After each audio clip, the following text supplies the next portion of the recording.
Alright guys, I am back and I have another deck list video going over a commander that I had found a couple months ago and built this deck fairly quickly.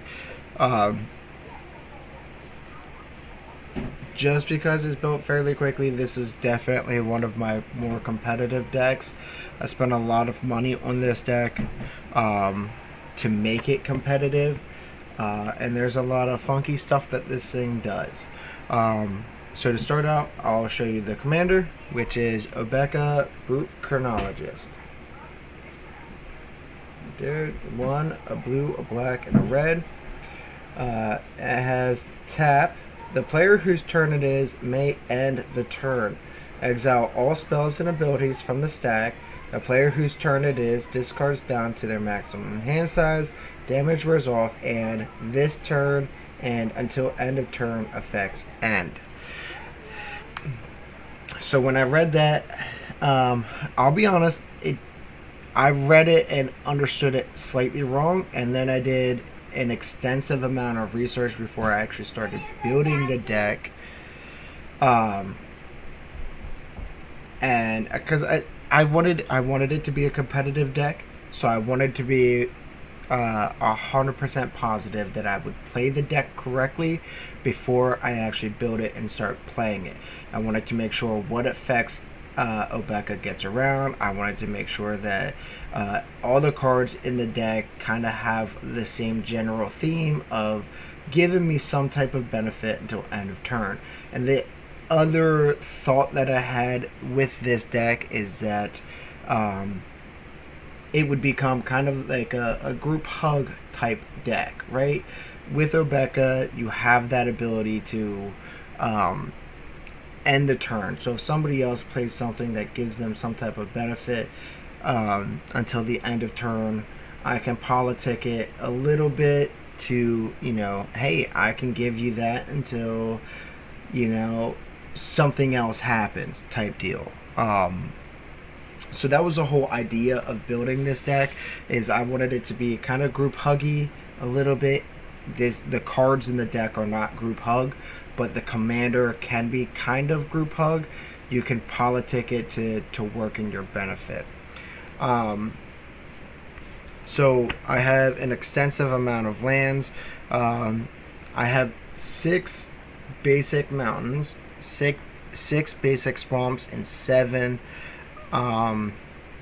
islands, and then the rest of the cards are like dual lands, like this geothermal bog,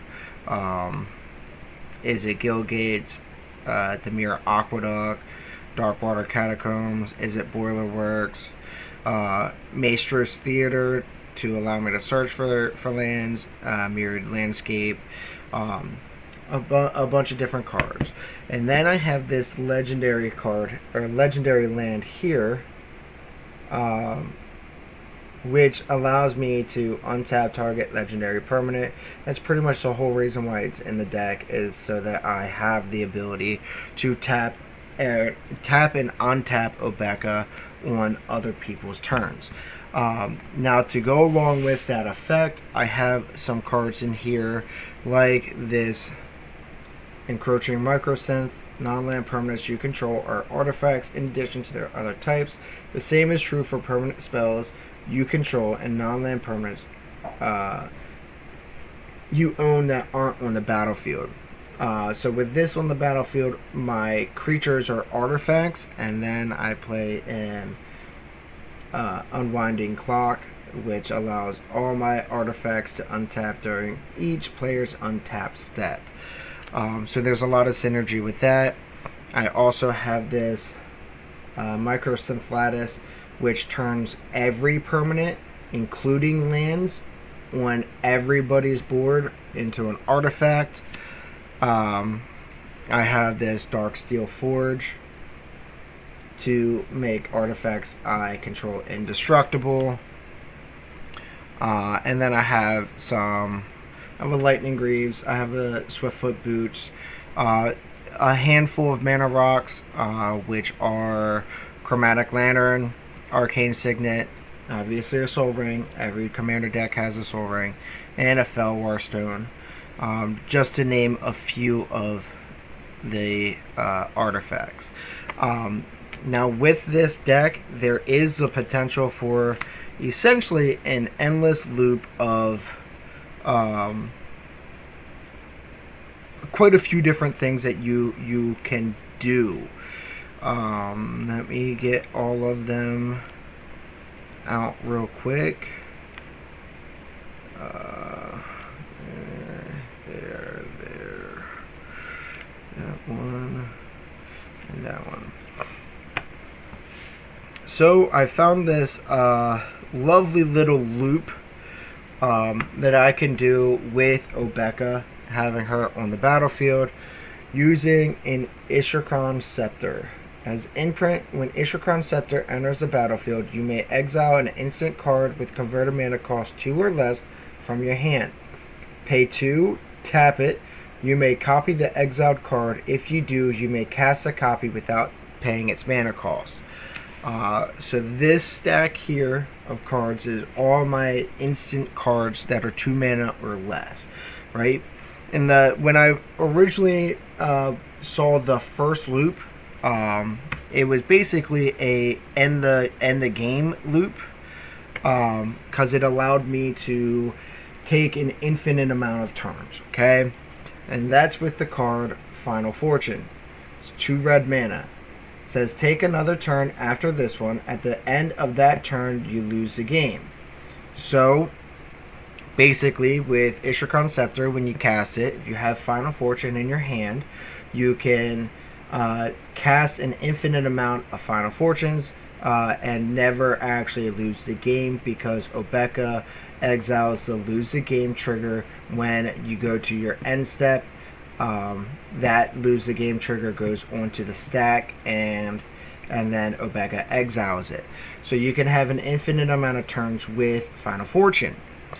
But then I was like, what if I don't need an infinite amount of turns? What else can I do? Well, you have a bunch of tutors. Mystical Tutor. You have Vampiric Tutor. You have, those are the only 2 that are instances that you can do. So you can get essentially a infinite amount of tutoring for a card, putting it on top of your library and losing 2 life, or searching for an instant or sorcery card with Mystical Tutor, putting it on top of your card.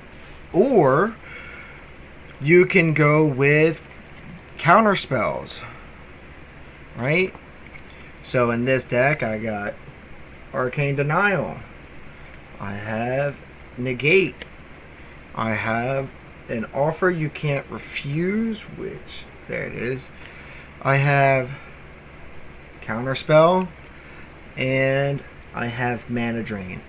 So with Ishrakan Scepter, I can have basically an endless loop of different counterspells. I can exile or imprint a Mana Drain or a counterspell, Offer You Can't Refuse, any one of these really, underneath Ishrakan Scepter, and essentially just be able to counter everything anybody's playing, which will really slow the game down for other players. But then I also had the idea of doing a dramatic reversal, untap all non-land permanents you control. So it would untap the Ishrakan Scepter, it would untap my Obeka, all my creatures, all my artifacts that are on the battlefield.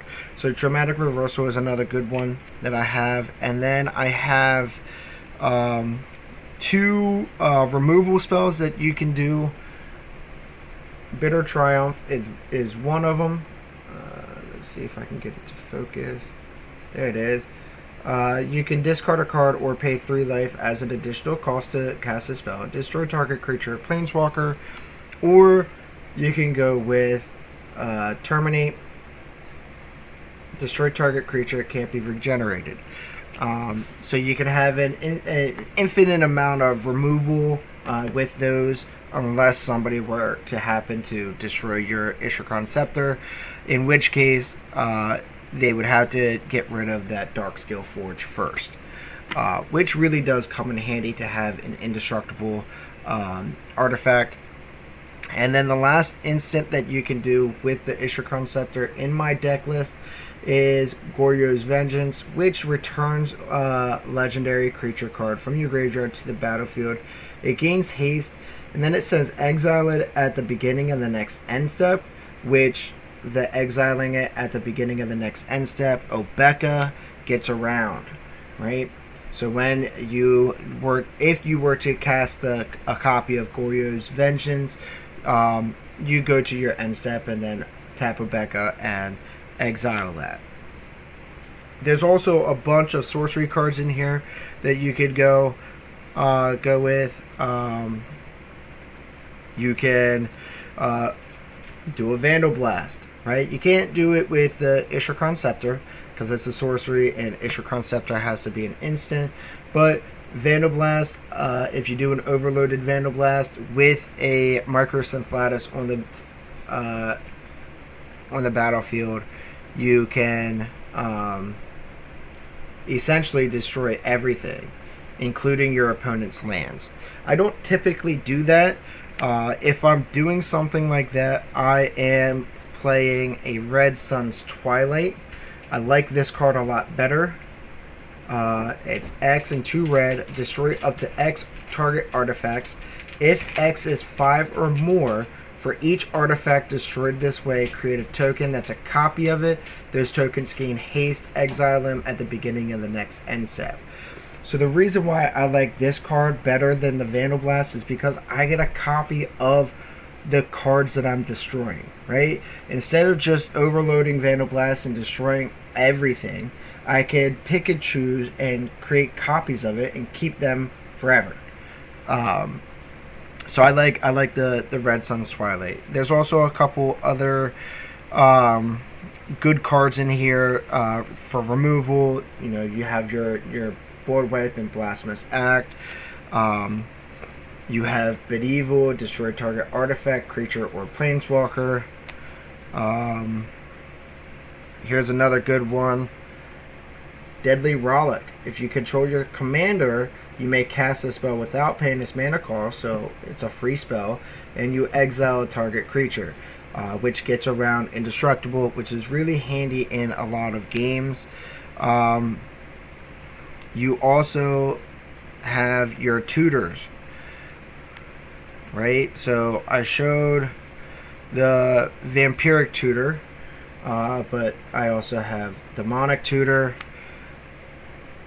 Diabolic Tutor, and Grim Tutor, just so that I could go and search for some of the cards that I need, whether it's a mana rock, whether it's a creature, an artifact if I need it, like the Ishrakron Scepter, I could go and get them. Another good one that I like to have in this deck is Corporal Projection. Target creature you control gains Myriad until end of turn. With obeka, you can actually keep the Myriad triggers, or the Myriad copies, which comes in handy.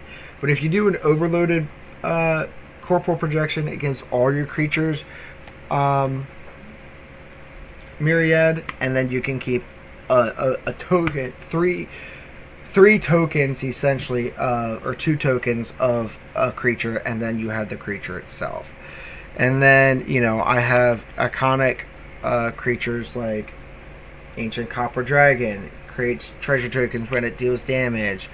I have and It That Betrays in here. Again, it gives me, whenever an opponent sacrifices a non-token permanent, put that card onto the battlefield under my control, so I'm stealing other people's stuff. I have, oh, here's another good one. Hellkite Tyrant. Whenever Hellkite Tyrant deals damage to a player, gain control of all artifacts that player controls at the beginning of your upkeep. If you control 20 or more artifacts, you win the game. And that's another really good one. That one should not have been in here. It should have been in there. The Master Multiplied is another good one. It has Myriad itself, and it says the legend rule doesn't apply to creature tokens you control. which is a good reason, or a good part of the reason why it's in this deck, is it makes it to where the legend rule doesn't exist for me, essentially. So I can have copies of Obeka, I can have copies of Perforos Bronze Blooded, which gives all my creatures haste. Shieldred, the Whispering one. At the beginning of your upkeep, return target creature card from your graveyard to the battlefield. At the beginning of each opponent's upkeep, that player sacrifices a creature card, which that comes in handy with It That Betrays, because every time they sacrifice a creature, it goes to my battlefield instead of theirs. A few other good ones that I love having in here is Dockside Extortionist. Creates me treasure tokens. If you play this after you play the Microsynth Lattice, you create a buttload of treasure tokens. The next one is Ancient Silver Dragons. I've said this before. It's always I'm gonna say joked. I don't know if it's actually serious or not. It hasn't been the case for me personally, but for other people, I know that it has affected them in a positive way. But Ancient Silver Dragon allows you to draw cards equal to the result of a d20 roll, which can draw you a bunch of cards, especially if you're giving Ancient Silver Dragon Myriad, and then you're rolling 3 d20 and rolling that amount of cards. Another one that I like having in here is Ilharg, the Raised Boar. Let's get it to focus a little bit. Right there. Trample. Whenever Ilharg the Raised Boar attacks, you may put a creature card from your hand onto the battlefield, tapped and attacking. Return that creature to your hand at the beginning of your next end step. When Ilharg the Raised Boar dies or is put into exile from the battlefield, you may put it into its owner's library, third from the top. This card never dies. It always comes back. There is no real way to get rid of it, because if it dies, it goes to my library. If it gets exiled, it goes to the library. Plus, it allows you to tutor out free creatures. So instead of paying the 8 mana for Ancient Silver Dragon, I can use Ilharg the Raised Boar to tutor it out for free. Use Obeka to keep the Ancient Silver Dragon or whatever else I bring out. Another one that I love having in this deck, it doesn't really go with the theme. It's probably the only card in the deck that doesn't necessarily go with the theme, but it's Trumpeting Carnosaur. There it is. It has Trample. When it enters the battlefield, discover 5, which means you get a permanent card or any card with mana value 5 or less, and you can put it on the battlefield for free, or put it into your hand if you so choose. And then you can also pay 2 and a red, discard it, and then deal 3 damage to a creature or planeswalker, which could be considered removal. I have a couple other ones in here that I really like. Notion Thief. This slows down opponents' board states quite often, especially if they're playing like a Ristic Study or something like that. Flash. If an opponent would draw a card except the first one they draw in each of their draw steps, instead that player skips that draw and you draw a card instead. Again, it gives me card draw, and it stops them. I guess the last one that I really like having, because it synergizes well with the deck, and it kind of goes with another card that I'll go over in just a second, is Avaricious Dragon. It's flying. At the beginning of your draw step, draw an additional card. At the beginning of your end step, discard your hand. If I have a Avaricious Dragon on the battlefield, I draw 2 cards at my upkeep or at my draw step, and then I discard my hand at my end step. But with Obeka, I get around the having to discard my hand, which definitely comes in handy. And that goes into my enchantments. I have this lovely enchantment that I have found, and I think it's perfect. Curse of Obsession. Enchant a player. At the beginning of enchanted player's draw step, that player draws 2 additional cards. At the beginning of enchanted player's end step, that player discards their hand. This is in the deck essentially as a deterrent, to try to prevent people from targeting me, right? I have big scary creatures like the Ancient Silver Dragon, the Ancient Copper Dragon, the Trumping Carnosaur, Ilharg the Raised Boar is a 6/6 with Trample, It That Betrays, stuff like that. I can become the target very, very, very quickly, especially if I use the Ishrakron Scepter and copy one of my removal spells or one of my counter spells. I can become the target very quickly, and this is in the deck to kind of prevent that. But just in case it were to get that deflecting swatted to me or something else to where it's redirected from whoever I'm trying to enchant and it gets put onto me, Obeka does get around to having to discard my hand. So if I have this on the battlefield plus that Avaricious Dragon, I would draw, let's see, 2, 4, I would draw 4 cards at my draw step instead of just 1. Another 2 that I really like having in here is Sneak Attack. Pay 1, you may put a creature card from your hand onto the battlefield. That creature gains haste, sacrifice it at the beginning of the next end step. So this again is allowing me to tutor out the big scary creatures that I have in the deck for 1 mana versus paying their mana cost, and then Obeka gets around to sacrificing it at the beginning of the next end step. To go along with that, I have Flame Shadow Conjuring. When a non-token creature enters the battlefield under your control, you may pay 1 red mana. If you do, create a token that's a copy of that creature. That token gains haste, exile it at the beginning of the next end step. So, for just 2 red mana, I can bring out any creature card in my hand and get 2 copies of it. And then I get to keep both of them at my end step with Obeka on the battlefield. The synergy with those 2 cards is unreal. I get my big scary creatures out all the time, and it really does come in handy. The last enchantment that I have is a card called Freed from the Real. It just allows me to tap and untap an enchanted creature. Typically I enchant Obeka so that I can use her on everybody else's turn.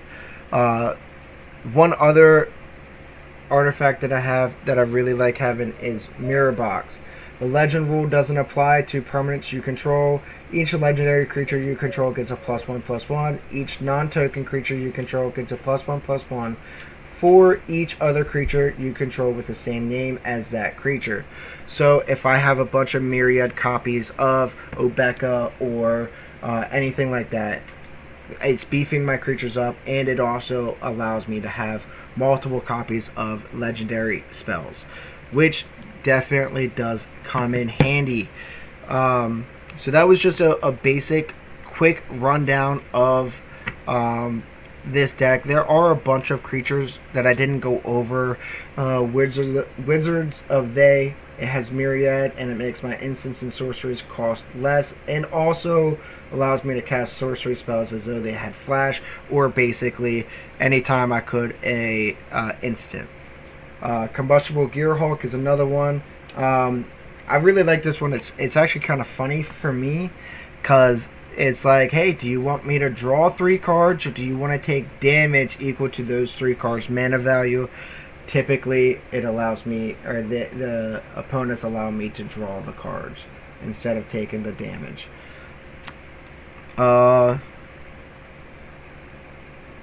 Alton Soldier. Ulton Soldier enters the battlefield as a copy of any creature on the battlefield, except it isn't legendary. It's an artifact in addition to its other types, and has Myriad, so that becomes a copy of another card on the battlefield, another creature card on the battlefield, and it has Myriad that I can keep the copies of. Zora Renegade Recruiter. This allows me to put a creature from an opponent's hand onto the battlefield, tapped and attacking that opponent, and then I can keep it at the beginning of the next end step with obeka, or I could choose to let it go back to their hand. Doesn't really matter which one. Another one that's in here for the synergy is Fate Stitcher. You may tap or untap another target permanent, and then unearth for 1 blue. Basically, it's in here just to be able to tap and untap obeka. There's Cedrus, the Trader King. Each creature in your graveyard has unearthed 2 and a black. Basically, it just means I can bring my creature cards back from the graveyard. So that's most of them. I think there's still a couple that I am missing that I didn't go over, but for the most part, that's all the creatures in there.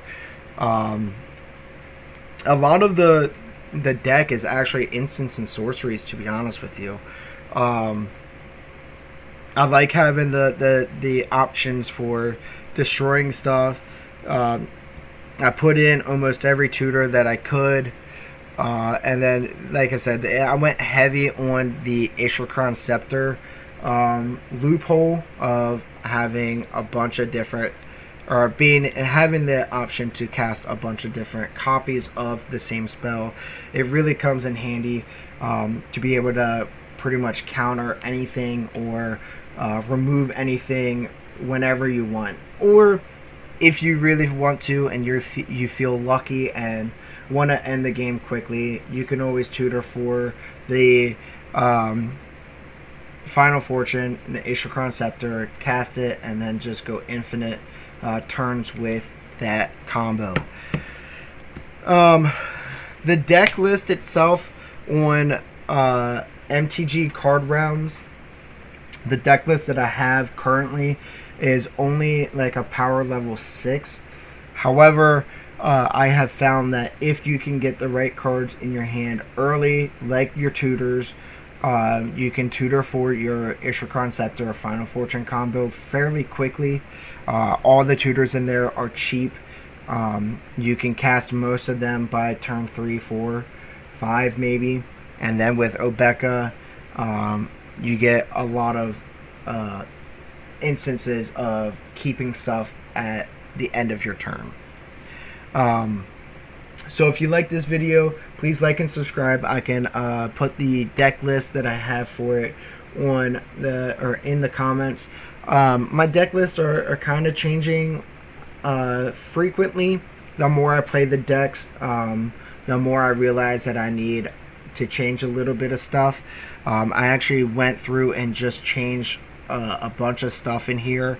I thought I had way more lands than what I did, but I was running this deck originally with like 28 lands. So I took out a bunch of cards and brought it up to 35 lands, 36 lands, somewhere in there. Just to kind of help with the mana base a little bit. And as more cards come out, obviously some cards go better in decks like this, or my Planeswalker deck, or even Magda that I've had for a year now, and I just recently added a couple cards to that as well. So the deck lists are always changing. I have 2 more decks that I have 1 more deck that I gotta go over. The last deck that I have to go over is by far my absolute favorite deck out of all my commander decks that I have. The next one is my favorite, so stick around for that one in the next episode. And then I'll also do some more content on the gameplay. I play a lot of Spell Table, which is Magic the Gathering online. So I do a lot of that, and I'll put some gameplay of that stuff in as well. And then I'll go over a couple other things that I feel is important to talk about, like how I come up with the themes of my decks, how I decide what deck I actually want to build, stuff like that. I do have a land deck that I'm working on. I think right now the rough draft has 97 lands in it and a handful of artifacts. Once I complete that deck, I'll make a video of that as well and go over the stuff in that. But until then, I will see you guys in the next video. Please like and subscribe, and have a fabulous day.